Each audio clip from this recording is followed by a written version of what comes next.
Good afternoon students, I hope you all are fine. आज हम economics के अंदर जो हमारा चैप्टर नंबर 11 चल रहा है उसके अंदर आज हम स्टडी करेंगे components of supply of foreign exchange, कि जो फॉरेन एक्सचेंज है उसकी सप्लाई कहाँ कहाँ से आती है। ठीक है, हमने देखो इसको हम ऐसे भी कह सकते हैं सोर्सेज ऑफ फॉरेन एक्सचेंज, कि जो हमारी कंट्री के अंदर बाहर की करेंसी आती है उसके सोर्सेज कौन कौन से हैं। तो सबसे पहला सोर्स है direct purchase by foreigners in domestic market, कि जो बाहर के लोग हैं जब हमारे डोमेस्टिक मार्केट के अंदर परचेज करते हैं, ठीक है, तो वहाँ से भी फॉरेन एक्सचेंज हमारे पास आता है, क्योंकि वो परचेज करते हैं, ठीक है, यहाँ से हमारे देश से फॉरेनर्स, तो वो अपनी करेंसी में क्या करते हैं, पैसा देते हैं, ठीक है, तो वहाँ से भी हमारे पास क्या आता है, फॉरेन एक्सचेंज जो है वो आता है। उसके बाद है direct investment by foreigners in domestic market, हमारी डोमेस्टिक मार्केट के अंदर जो बाहर के लोग हैं जब इन्वेस्टमेंट करते हैं तो वहाँ से भी फॉरेन एक्सचेंज की सप्लाई होती है, क्योंकि वो अपना पैसा इन्वेस्ट करते हैं तो वो अपने देश की करेंसी में करते हैं, तो हमारे देश के पास बाहर की करेंसी आती है। उसके बाद है flow of foreign exchange due to speculative purchase by non resident of India, जो नॉन रेजिडेंट है इंडिया के, ठीक है, जो बाहर के लोग हैं वो क्या करते हैं, स्पेकुलेटिव परचेज करते हैं, सट्टेबाजी के लिए भी यहाँ पर परचेजेस करते हैं, ठीक है, जिससे कि फॉरेन एक्सचेंज का फ्लो होता है। स्पेकुलेटिव ट्रेडिंग समझते हैं कि जहाँ पर सट्टेबाजी होता है, कम रेट पर खरीदना, ज़्यादा होते ही बेच देना। उसके बाद है export of goods and services, goods and services का एक्सपोर्ट होता है, जब हम एक्सपोर्ट करते हैं, जब हमारी कंट्री से दूसरी करेंसी में हम गुड्स भेजते हैं तो वहाँ से क्या होगा भाई, मैंने सेल किया, ठीक है, दूसरी कंट्री को, तो वहाँ से मुझे पैसा मिलेगा ना, तो वहाँ से जो मुझे पैसा मिलेगा वहाँ से क्या हुआ, मेरे पास क्या आया, फॉरेन एक्सचेंज आया। तो कहाँ कहाँ से सप्लाई होती है, जब हम गुड्स एंड सर्विसेज का एक्सपोर्ट करते हैं तो अभी हमारे पास फॉरेन एक्सचेंज आता है। उसके बाद है रेमिटेंसेस फ्रॉम अब्रोड, ठीक है, बाहर के जो लोग हैं, फॉरेनर्स जो है, ठीक है, मान लीजिए कि हमारे यहाँ मतलब इंडिया का कोई बच्चा है, वो चला जाता है बाहर, ठीक है, वहाँ पर रहने लग जाता है, वहाँ पर जॉब करने लग जाता है, और वहाँ से वो उनकी फैमिली जो है वो इंडिया में रहती है, तो वहाँ से जो वो पैसा भेजते हैं वो खुद के करेंसी में पैसा भेजते हैं, ठीक है, तो वहाँ से जो पैसा आता है वो भी एक सोर्स है फॉरेन एक्सचेंज का।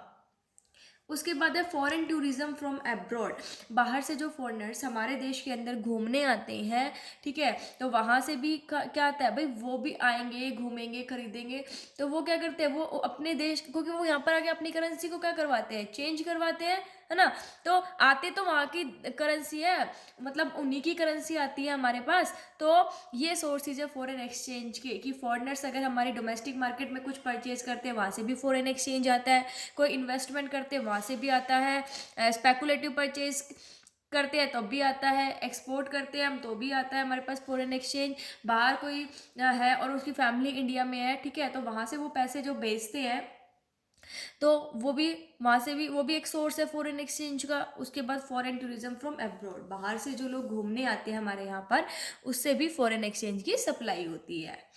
नेक्स्ट टॉपिक है हमारा फॉरेन एक्सचेंज मार्केट। अब हम पढ़ेंगे फॉरेन एक्सचेंज मार्केट क्या होती है। तो देखिए, foreign exchange market refers to that market for national currencies of different countries in the world. देखो, फॉरेन एक्सचेंज मार्केट एक ऐसी मार्केट होती है जिसके अंदर पूरे वर्ल्ड के जो अलग अलग कंट्रीज हैं, ठीक है, वो अपनी अपनी करेंसी को क्या कर सकते हैं, यहाँ पर मतलब परचेज और सेल कर सकते हैं, ठीक है, मतलब ये क्या है, एक हम कह सकते हैं सेंटर ऑफ ट्रेड है डिफरेंट करेंसीज का, जो अलग अलग करेंसी है उनका एक सेंटर ऑफ ट्रेड है। Buyers and sellers in foreign exchange market wish two by और सेल फॉरेन एक्सचेंज, जो फॉरेन एक्सचेंज के बायर और जो सेलर है वो इस फॉरेन एक्सचेंज मार्केट के अंदर बाई भी कर सकते हैं फॉरेन एक्सचेंजेस को अपनी विश के अकॉर्डिंग, और सेल भी कर सकते हैं। तो हम ये कहते हैं कि फॉरेन एक्सचेंज मार्केट जो है एक मार्केट है किसकी, नेशनल करेंसीज की of different countries in the world, की वर्ल्ड के अंदर जो अलग अलग कंट्रीज है उनकी जो नेशनल करेंसी है उनके लिए एक मार्केट है, एक सेंटर ऑफ ट्रेड है, जहाँ पर क्या कर सकता है, जिसको वो करेंसी चाहिए खरीदनी है वो खरीद सकते हैं, जिसको बेचनी है वो बेच सकते हैं। तो ये एक सेंटर ऑफ ट्रेड होता है फॉरेन एक्सचेंज मार्केट। उसके बाद हमारा है फंक्शंस, कि फॉरेन एक्सचेंज मार्केट के फंक्शंस कौन कौन से हैं। तो देखिए, फर्स्ट है ट्रांसफर फंक्शन। देखो क्या कहता है, it implies transfer of purchasing power in terms of foreign exchange across different countries of the world. भाई ये क्या करते हैं, फॉरेन एक्सचेंज मार्केट है उसके क्या क्या काम करते हैं, वो परचेजिंग पावर को भी ट्रांसफर करते हैं। परचेजिंग पावर किस टर्म में, फॉरेन एक्सचेंज की टर्म्स में, ठीक है, जो वर्ल्ड के अलग अलग देश है उनके अंदर ये परचेजिंग पावर को भी ट्रांसफर करते हैं। उसके बाद एक क्रेडिट फंक्शन भी परफॉर्म करते हैं। It implies provision of credit in terms of foreign exchange for the export and import of goods and services across different countries of the world. देखो ये क्या करते हैं कि इसके अंदर जो है, इस मार्केट के अंदर जो गुड्स एंड सर्विसेज का एक्सपोर्ट एंड इम्पोर्ट होता है उसके लिए जो क्रेडिट के प्रोविजन है वो भी प्रिपेयर करते हैं। मतलब कि क्रेडिट भी प्रोवाइड किया जाता है किसके लिए, एक्सपोर्ट एंड इम्पोर्ट के लिए। उसके बाद है हैजिंग फंक्शन भी परफॉर्म करता है। हैजिंग फंक्शन क्या है कि जो फॉरेन एक्सचेंज रेट के अंदर जो वेरिएशंस आती है, जो चेंजेस आते हैं ना, उनसे हमें प्रोटेक्शन प्रोवाइड करता है। ये कहता है exchange rate is locked for future supplies of foreign exchange. Hedging function में क्या होता है, जो एक्सचेंज रेट है वो लॉक्ड हो जाता है। मतलब क्या कहते हैं कि आप मान लीजिए आपने किसी कंट्री के साथ डील की कि मुझे 2 मंथ्स बाद मेरे को ये चीज़ चाहिए, ठीक है, लेकिन जो एक्सचेंज रेट आज चल रहा है ना, अभी जो चल रहा है उसी रेट पर आपने आगे की फॉरवर्ड जो ट्रांजेक्शन होनी है आपकी, वहाँ के लिए आपने क्या कर दिया, एक्सचेंज रेट फिक्स कर दिया। तो हैजिंग फंक्शन परफॉर्म करता है। मान लीजिए आगे जाके एक्सचेंज रेट बढ़ जाता है, ठीक है, तो क्या हमने जो पहले फिक्स किया था ना जिस रेट पर, उसी रेट पर हमें वो चीज़ मिलेगी। मतलब यहाँ पर एक्सचेंज रेट लॉक्ड हो जाता है। नेक्स्ट है हमारा operations of foreign exchange market, कि जो फॉरेन एक्सचेंज मार्केट है वो कैसे ऑपरेट होती है। तो फॉरेन एक्सचेंज मार्केट जो है वो स्पॉट मार्केट के थ्रू भी होती है और फॉरवर्ड मार्केट के भी थ्रू होती है बेटा। अभी हम पढ़ेंगे स्पॉट मार्केट क्या होती है। तो देखिए, spot market for foreign exchange is that market which handles only spot transactions और करंट ट्रांजेक्शन्स। स्पॉट मार्केट जो है ये फॉरेन एक्सचेंज की वो मार्केट होती है जो ओनली स्पॉट ट्रांजेक्शन, मतलब एट ए टाइम जो करंट ट्रांजेक्शन होती है ओनली उन्हीं में डील करती है। मतलब फॉरेन एक्सचेंज की करंट सेल एंड परचेज करती है, बस जो चीज़ अभी चल रही है करंट लेटेस्ट, ठीक है, वहीं पर सेल एंड परचेज करती है। मतलब फ्यूचर डिलीवरीज ये नहीं करती है। फ्यूचर डिलीवरी के अंदर जो भी ट्रेड किया जाता है वो ये नहीं करती। जो करंट में चल रहा है बस करंट सेल एंड परचेज करती है, ये होती है स्पॉट मार्केट। उसके बाद हमारी नेक्स्ट है फॉरवर्ड मार्केट क्या होती है। It deals with such sale and purchase of foreign exchange which are contracted today but are implemented sometimes in future. Forward market वो मार्केट होती है जो कि आज हमने कॉन्ट्रैक्ट साइन किया, ठीक है, लेकिन जो इम्प्लीमेंट है वो कॉन्ट्रैक्ट कब होगा, फ्यूचर में होगा, ठीक है। तो फ्यूचर के अंदर इंप्लीमेंट होगा, उसमें क्या था, ओनली करंट, लेकिन यहाँ पर हमने अभी करंट सेल एंड परचेज नहीं, इसके अंदर कॉन्ट्रैक्ट आज साइन होगा लेकिन इंप्लीमेंट फ्यूचर में होगा। मतलब ये फॉरवर्ड रेट ऑफ एक्सचेंज को डिटरमाइन करती है कि जो फ्यूचर में होगा वो चीज़।